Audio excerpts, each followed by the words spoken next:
Hi everyone, delonewolf here. Welcome back to sisi, the test server for EVE Online. In today's video I want to talk a little bit about some of the new features that are coming on TQ and that are currently on the test server. I think they're meant for the March release, but it could be a little bit later, as at the moment, especially for the directional scanner, there are some pretty annoying bugs happening at the moment. But let's start with what should definitely be deployable. Here are the new models for the Chimera. This looks pretty awesome. Look at that. Although I'm not sure, like I feel it was needed. The Chimera already looked like an awesome carrier.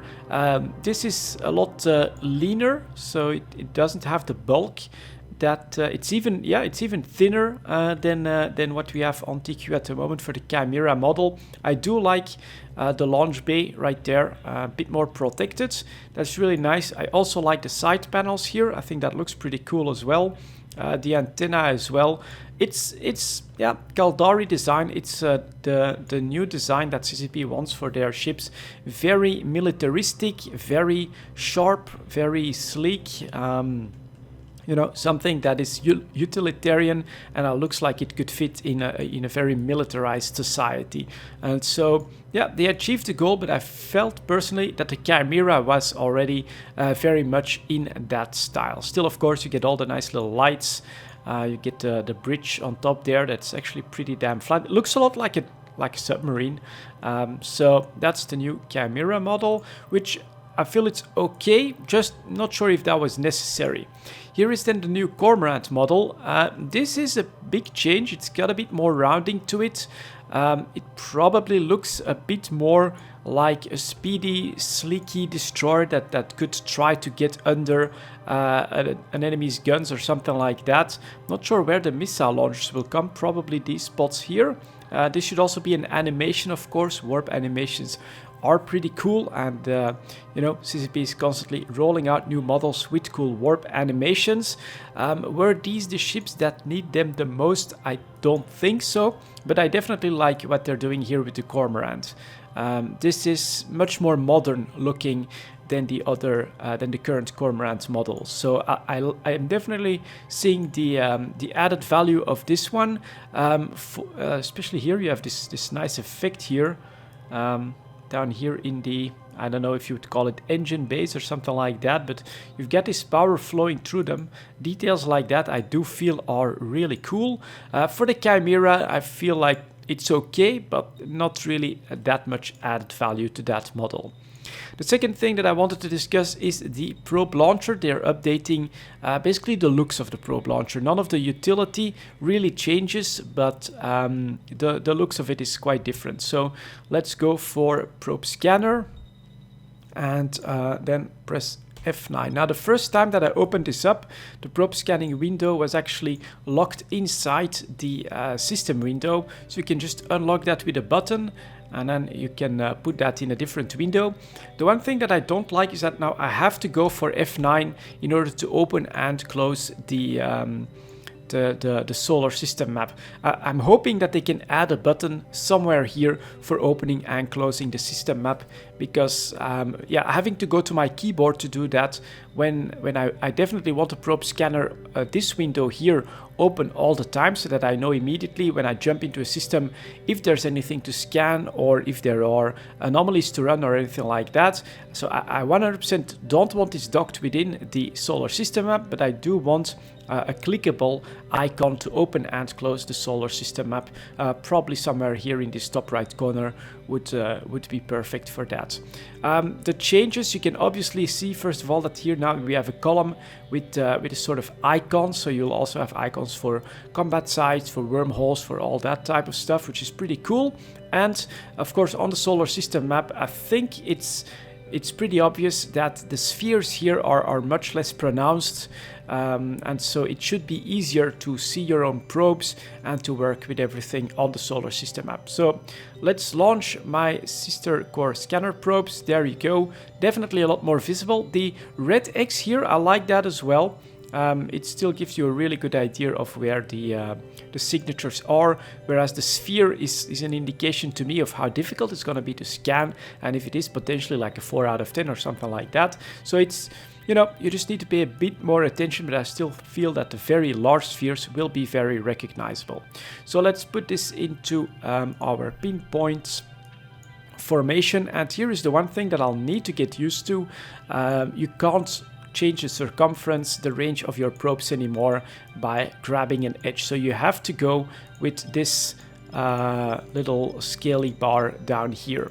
So that'll take a little bit of getting used to. I would also like to see this move to the middle and then have a right click and a left click so that you can do one size up and one size down, and that you can actually click somewhere else inside this bar, and so that you could skip 2 or 3 sizes with just one click. But at the moment, you know, it's definitely functional. Most of the time I do end up only going down one circumference anyways.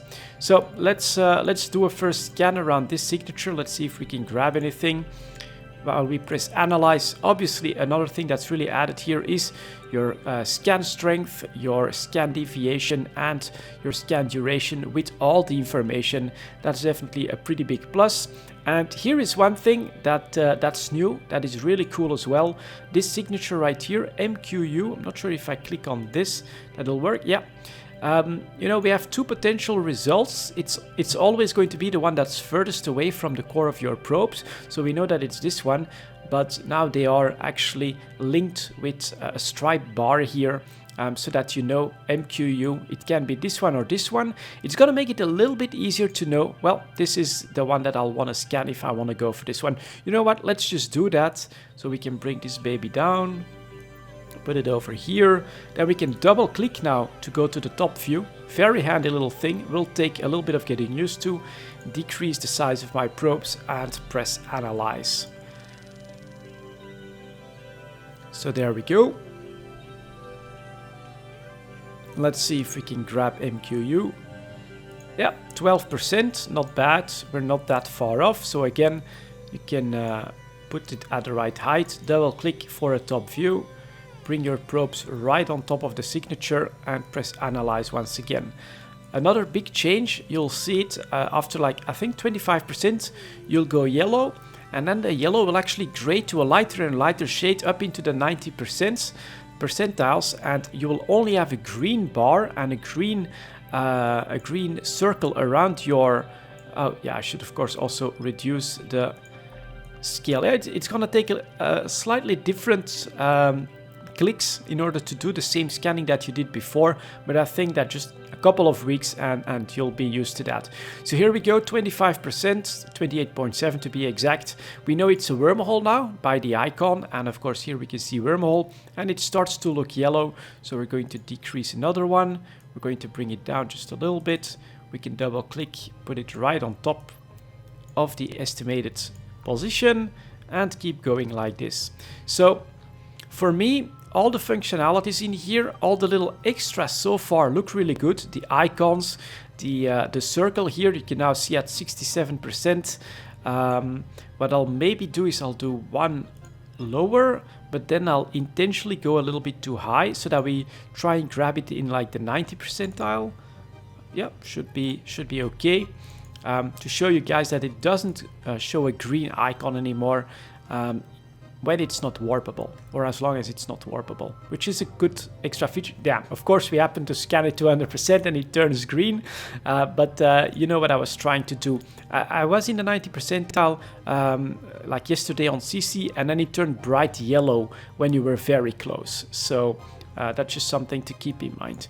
There's a wormhole that we've scanned. You can also right click here now, warp it in 0. I think it works on TQ like that as well, but it's much more intuitive, I feel. With this icon, you know, okay, this is a wormhole. I can right click that and I can head over there if I absolutely want to. Yeah, now I would drag the probes to re-increase the circumference. So now I would either have to grab the little sphere here in order to do that, or I would have to start clicking. Not exactly the best. I would like an extra icon for 1, 2, and then just be able to click over here and get larger size probes. But let's see if we can find something around this one. Let's just press analyze and take a look at that. So okay, it's actually my being here that is causing a break in the green line there. All right.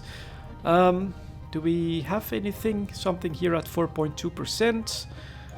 Okay, something else at 2.4%. That one. Let's see if we can grab this one here first. But as you can see, the mechanic itself has not changed.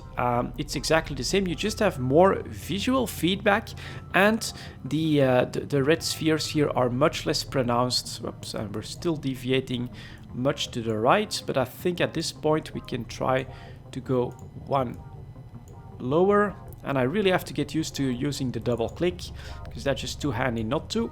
Like that, press analyze. Then while the scan happens, I can recenter myself, recenter the camera that is, and go for another scan. Let's see if we can get this one into the 90s or something like that. So now we're at, oh no, I actually want it smaller. Yeah, I'll have to get used to that. We have to go quite a bit higher. Let's just press analyze like that.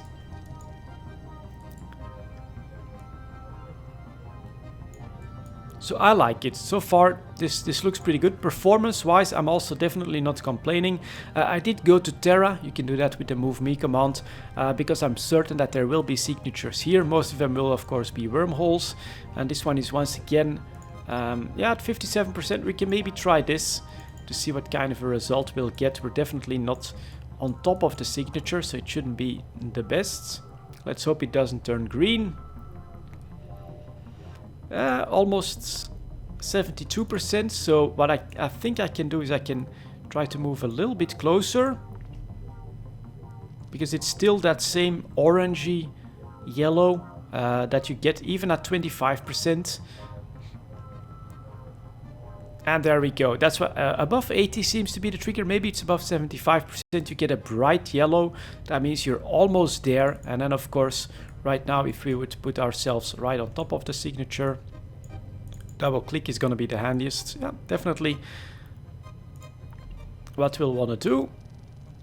Analyze and get out. And of course, all this functionality, you can add or delete asteroid belts, which are not, add, delete beacons. All of that good stuff is definitely possible as well. So it retains the functionalities of the old map. It just gives much more feedback, and it's pretty damn useful. Now, at this point, I would love to show you guys the new D-scan. This also has been updated a little bit, but it's bugged out at the moment for some reason. Let's I can give it a try if you want to, but I'll show you what's happening. So if I press the directional scanner, I get this strange empty window, and scan just isn't responding. I can probably show you guys the D-scan on the map, which is decently cool as well. Again, much more visible because of the less sharp tone of all of the signature information here. And then if you want to, you can decrease the range. Very good. And then you can also decrease the angle. And then, for instance, if you want to check this direction using the overview, really handy to scan down opponents, of course. But unfortunately, I can't show you any active D-scan at this point because of the bugged out directional scanner window. I already sent a bug report. Let's hope that CCP can fix this pretty damn soon. But there you go, guys. A couple of the updates that should be coming in March. And so far, the scanning window, if you've gotten used to stuff on TQ now, this should make life a little bit easier with more feedback, easier to recognize stuff, and a few extra shortcuts and things like that. But overall, the mechanic itself, you'll just need to get used to changing the range of your probes using this little slider here. For the rest, it's all pretty much the same. That's what I wanted to show you guys. Thank you very much for watching, and as always, I'll see you next time.